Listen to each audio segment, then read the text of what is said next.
Ndrojmë temë tashmë, do të fokusohemi tek ajo cilën edhe anoncuam në fillim të programit live në mëngjes, ku do të fokusohemi tek arti ditën e sotme në Tiranë. Prej ditësh është duke u zhvilluar Bienalja e Akuarelit, një festival i cili ka sjell artistë nga mbar bota, është një festival ndërkombëtar për të shijuar dhe për të shkëmbyer kulturën apo edhe kultivuar shijet e atyre të cilët e kanë përjetuar gjatë këtyre ditëve. Por për të njohur më shumë me të gjitha detajet e këtij festivali, ne kemi kënaqësinë të themi kuratorit dhe mjeshtrit të këtij festivali, Helidon Alitit. Mirëmëngjes, Helidon, mirë se erdhe. Shumë përftesën, shumë të vëmendshëm, shumë ndaj artit dhe kjo është mrekulli. Si jeni ju? Mirë, faleminderit. Ne jemi mirë, nisim me energji pozitive dhe e tham me Florin kur nisëm programin ditën e sotme që kemi shumë të nevojshme Helidon që të flasim për art, sidomos në këtë morinë e këtyre ngjarjeve të rënda të kronikës, e politikës, e cila shpesh herë na krijon një lloj trysnie që duket sikur nuk i shmangemi dot asnjëherë. Dhe kjo është një lloj pauze mendore dhe qetësie që na sjell arti, kështu që ju përgëzojmë edhe për punën Në fakt është një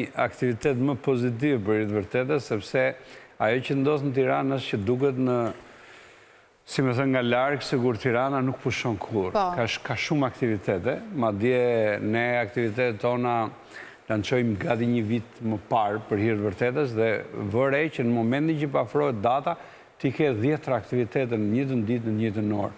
Dhe sigurisht që publiku është zgjeruar, por kjo ka qenë Bienalja për hir të vërtetës më pikante dhe më shplos edhe për mua si kurator dhe si organizator, që çdo herë tjetër për hir të vërtetës u ndodhem dhe jam shumë i lodhur.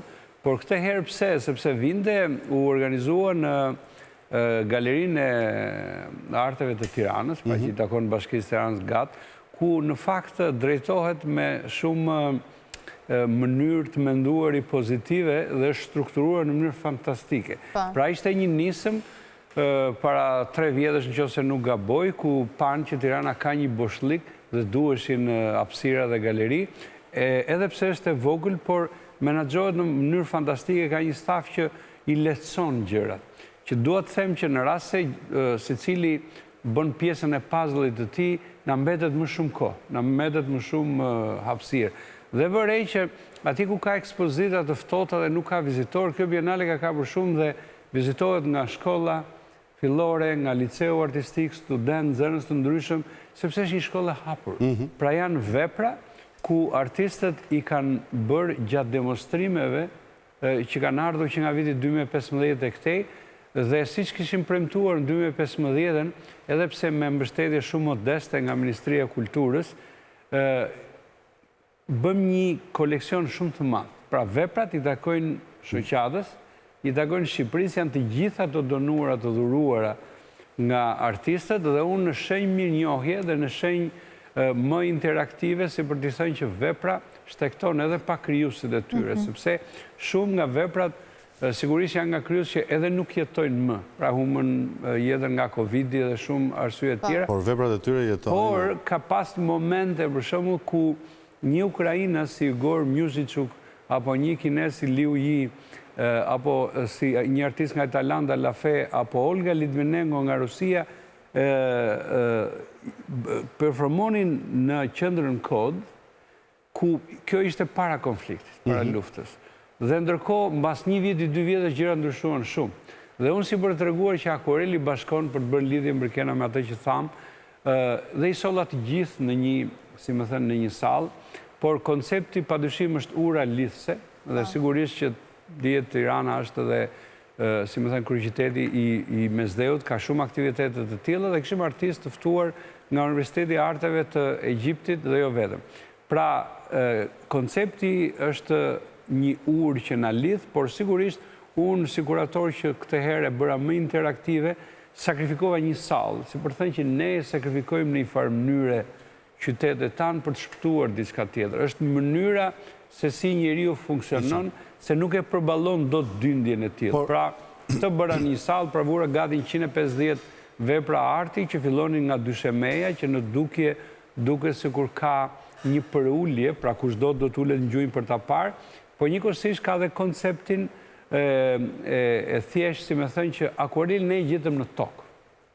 Komerc, dhe ngritëm në pjedestal. Pra ngritëm në muzeume, sepse ne kemi filluar kur Akuareli sa po kishte filluar të ngrihej edhe në botë. Sot sigurisht që... Ide shumë interesant. Ai dhe shumë artistë që në atë kohë ka qenë fare të panjurës unë dhe janë bërë mjeshtra shumë dhe... A e kuptojnë vizitorët këtë ide që keni patur, apo habiten, ndoshta? Sigurisht që vizitorët në një galeri të strukturuar mirë kanë edhe shpjeguesit për katës. Pra herët e tjera më duhej mua që të bëja dhe marangozin dhe çdo gjë tjetër, ndërkohë këtë herë është herë parë që ja kam lirë veten si më thënë si kuratori plot dhe shoh që programet e tyre vijon në mënyrë automatike.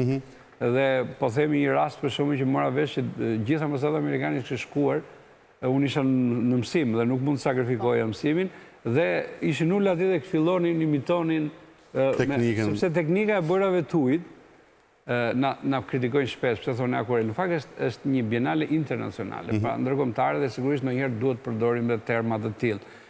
Por bërat e ujit janë shumë të prekshme nga të gjitha brezat, po dhe nga të gjithë si me thënë, profesion. Dhe mundohen të mësojnë një. Përsa kohë ka titullin Bienalja e Akuarelit internacionalit ndërkombëtar, kjo do thotë që i përjashton teknikat e tjera, mos le themi keni qenë përjashtues përsa kohë mund të ketë pasur artistë që kanë dashur të marrin pjesë? Absolutisht jemi përjashtues nga momenti që jemi, si me thënë, mbi Akuarelin, por ka pasur raste që ne, si me thënë, e ndryshuam, kur Tirana ishte kryeqyteti i rinisë dhe sportit, dhe lejuam dhe mediumet të tjera.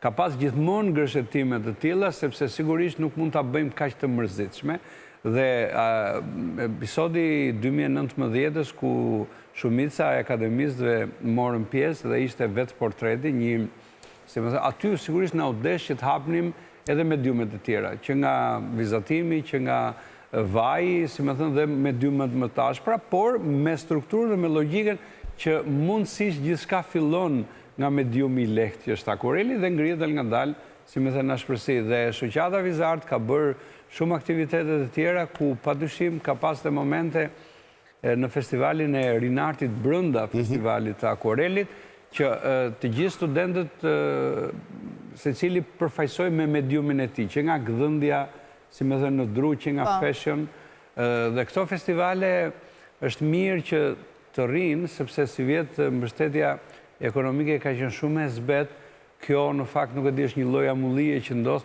por kemi parasysh që dhe prezenca fizike e artistëve sjell një produkt më të madh të gjitha dimensionet. Si ka qenë tranzicioni, le të themi, i festivalit? Janë 6 edicione, Po, është 6 bienale dhe 6 festivale. Pra festivali është më i lehtë kur detyrimisht artistët vinë në formën e një simpoziumi dhe demonstrojnë dhe pikturojnë në natyrë. Ndërkohë që bienale është produktet që ata kanë bërë gjatë vitit, sigurisht është në formën e një ekspozite në mënyrë. Këtë herë ishim të hapur edhe me ata që, se herët e tjera ka qenë shumë strikt aplikimi, pra nuk pranojmë gjithëkënd. Këtë herë unë bëra një eksperiment, si me thënë, për të kuptuar impaktin fatkeqësisht të ashpërsis në njëherë dhe e lashtë të lirë. Dhe aplikimet, sigurisht, i aulejova derën, ata që aplikuan hynë. Por kjo është edhe magjia që duhet gjithkohës të kuptosh që ka pas një rast, për shumë një italiane cila aplikoi dhe ishte shumë e bukur fakti dialogu që unë bëja me të, më thoshte shiko, unë merrem me akuarel, ju kam ndjekur kaq vite, i ndjek dhe në Itali, në Shqipëri do të vi për të parë Shqipërinë, por edhe për turizëm dëmtar. Duhet shoh këtë bienalen, i thash unë shiko, ti nuk mund ta shohësh vetëm, po mund të jesh dhe pjesë. Dhe bëra një eksperiment e vura mes të sallës së mjeshtra më të mëdhenj të botës. Dhe të shikoje të gjithë, domethënë vështrimin e saj dhe ishte po thjesht nuk e besonte. Por kjo nuk do thot ndonjëherë asgjë. Shumë interesante. Pra ti duhet ta mbrosh. Është njësoj si dhe investimi mrekullueshëm që bën për dhëmbët e tu, po duhet edhe ti mbrosh. Sepse Shqipëria garanton në të gjitha dimensionet shërbimet mrekulluese të lira, por që atje tutje, si me thënë, atë që ne të dham do ta mbrosh vetë. Pra ajo duhet të provojë që të futet në bienale të tjera dhe të kuptoj që Shqipëria gjenerozitetin e saj e ka dhe një lloj sprove, një lloj gratske në thonjza ku padyshim që ti mundet të përplasesh një moment tjetër. Por bashkëpunimit në fakt është ajo kryesore që ne përmendëm që në niset të vizitet, po nga ana tjetër nëse shohim pak qasjen që kanë qytetarët, sa e duan, sa e kuptojnë dhe sa afër janë me këtë lloj arti. Duhet jesh i ndjeshëm që të prekësh të gjitha brezat. Pra pavioni i parë, ku është pavioni nostalgjik, ku fillon një koleksion që nga vitet 55. Këndi nostalgjisë, Këndi nostalgjisë, ku ka gjithë mjeshtrat e akurelit, si Nestor Jonuzi, Skënder Kamberi, Kuqali, Lulani, Iqbal Kalaja, Zamir Mati, Fastia Liti, janë aty në një kënd dhe sigurisht kushdo. Nga ta ka një nostalgji për të parë një vepër të rrallë. Dhe kjo është interesante dhe sigurisht që ajo është dhe një lloj shkolle, duhet të kuptojmë që ne duam të kaluarën gjithsesi. Në të gjitha dimensionet, sepse kaluara jonë nuk ka qenë asnjëherë mërzitshme. Pra dhe para 90-s ka pas ato kalvaret e veta, të cilat sigurisht ashpërsia ndaj artistit. E mendojnë kështu të rinjt? Të rinjt i kanë harruar ato gjëra, nuk i kuptojnë. Po e duan? Por e duan sepse nuk munden ta bëjnë më ashtu. Pra ashpërsia djeshme është eksperjencat sotmes. Dhe sigurisht që ata fillojnë dhe reflektojnë. Po ka një moment tjetër ku sigurisht nga ashpërsia jone para 90-s ndaj, si me thënë, artistëve tanë tregon një liri diku tjetër. Pra ka vende të lira, për shembull siç është Amerika që sjell akuristë të mrekullueshëm, apo ka vende eksperimentale siç është India, Tajlanda. Pra aty ka artistë nga gjithë bota. Ka dhe shkolla strikte, siç është shkolla kineze që me atë, por sigurisht në akurelit ata janë mjeshtra. Pra ka një ndërthurje, brenda 3 dhomave shumë të vogla, jepet një gamë shumë e plot. Dhe është më instalative këtë herë, si për thënë që edhe kontemporanët kanë vend, padyshim, me plot kuptimin e fjalës, por sigurisht duke qenë një strukturë e plot mundet që mediumit të ndryshoj nga një jashtëquajtur klasik apo anakronik të kthehet në një interaktiv dhe në një pjesë të artit, si më thënë, instalativ dhe kontemporan, dhe ndërthurja historike. Pra kështu është e gjithë Bienalja, par ka një ndërthurje të mrekullueshme ndërmjet historisë, miqësisë, eksperiencave dhe, si më thënë, mjeshtërisë së mediume.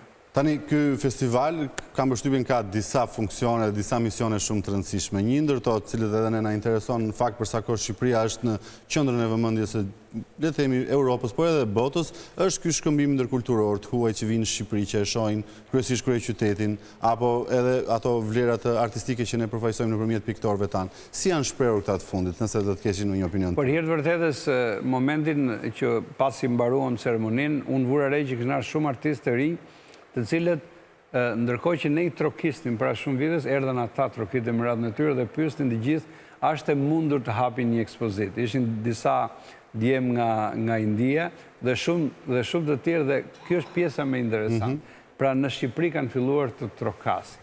Të trokasin pse? Sepse ti në momentet të caktuara hap derën për të krijuar fluks. Dhe fluksi krijon radhë gjithsesi. Pra rritet kërkesa. Këtë qëllim kemi pas që në fillimet e tyre dhe sigurisht kemi marrë impresionet jashtëzakonshme që gjetëm një Shqipëri, thoshte dikush, si India jonë, dhe tani po gjejmë një Tiranë super europiane, apo qytetet tjera. Ajo që ndodh është që provokimi, apo si më thënë arrivizmi i suksesit ndodhe provokime të çuditshme. Pra ne kemi një patente e cila është sakrifikuese tejët originale dhe sigurisht e kemi patentizuar atje në organet përkatëse, si për të thënë dhe studentëve tanë që ky duhet të jetë radha. Dhe shohim disa që në atë, si më thënë, radhën e europianëve për të ruajtur drejtat e autorit, ka, si më thënë, të nxituar që duhet të kalojnë dhe të hyjnë paradë. Dhe ata jemi ne apo të rinë tanë që unë jam shpjegoj. Dhe shoh që kanë alternativa për shkakun që e kopjojnë komplet festivalin dhe duan të bëjnë diku në një qytet tjetër, por kjo ka një risk shumë të madh sepse rrit konfliktin pa qëllim. Nga momenti që ti je, si më thënë, i plotësuar dhe e kre komplet gamën e festivalit apo të bienales, çfarë nuk e bërë ti mirë që duhet ta bëj dikush tjetër? Është absolutisht gjithçka e hapur, por sigurisht me rregulla bazë, edhe në bazë të çdo rregulle duhet respektuar. Pra është dhe një disiplinë që duhet patjetër ta shikojmë atë gjë.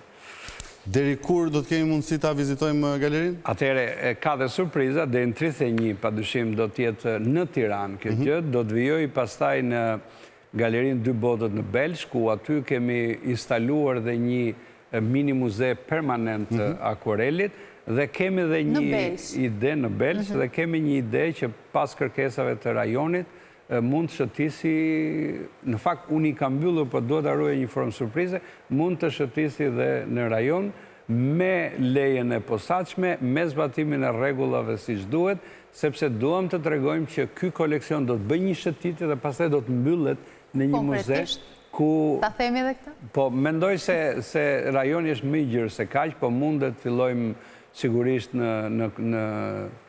tek shqiptarët e Kosovës, dhe pastaj mund vijojmë sigurisht të shqiptarët e Maqedonisë, Malizi, të Greqisë janë shumë. Ne ju urojmë shumë sukses, e shpresoj ta ketë rrugën e gjatë dhe hapësirën sa më të largët, le të themi, për të shkuar kudo. Ne përpiqemi dhe jemi një gamë, si me thënë, stafi goxha pikant dhe interesant, ku nuk mungon dhe debati dhe gjitha kërkesat, kërkimet që së rrisin shpejtësinë.